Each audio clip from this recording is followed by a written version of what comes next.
Жақсы сыйлық әкелдім. Бұл қазағымыздың ертеден келе жатқан қан талапар ойына асықтар жинап, бұнда саусақтың қозғалуы, ой қабілеті, балалардың дамытатын екен. Сосын ергендік бар, бұның ішінде бір асықты жинап алу.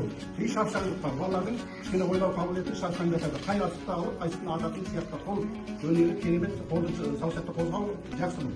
Ал енді дайындаңдар, ал қан талапар міне, ал атқан асықты жинап алыңдар, қолдарыңа жинаңдар. Жинадыңдар ма? Ал маған салыңдар. Ал, ой, қызым өте ал сала қойды. Ал енді орындарыңа отыра қалыңдар. Кәне сала қойды. Сала қойды. Ал енді орындарыңа отыра қалыңдар. Ал енді балалар меселерге қазып отыра қойды. Меселерге қазып бата берем. Ал балалар міне қолдарын жайындар. Ал қолдарын жайындар.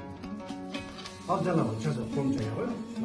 Ал балапандар мынау үлкен келешекте үлкен азаматшы болыңдар, азамат болыңдар.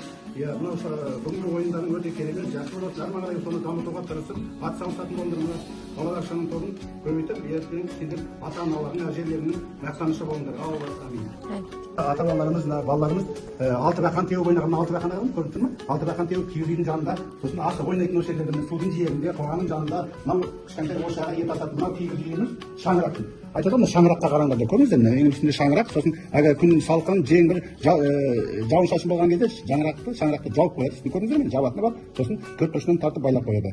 Жақсы ма мынау? Сосын керегесі орап есіктің үстіне көтеріп қояды. Есікті кернеу дейді ғой, керегесіне. Есігі алдыңғы жағы. Мынау 6 бақанға екі жағына 2 бала отыра қалып, теуіп екі жаққа шайқатылып ойнайды. Білесіздер ме? Көрдіңіздер ме? Ішінде бар. Енді әрмен қарай қараңыздар. Баяғыда ата-бабамыз суды аңсаған жасыл шөп, сол судың жанында керемет көрдіңіз ме? Табиғаттың, қазақтың жерінің. Осы маңатта олар жаңағыдай қан тарту, асық ойнау, осы жақта түгелін барлығы ұйымдасып қазақтың ұйымы. Енді әрмен қарай қараңыздар. Мынау қазақтың нағыз домбырасы ойнайды. Білесіздер ме домбыраны? Кімнің үйінде домбыра бар мынау? Ай жақсы, ой керемет.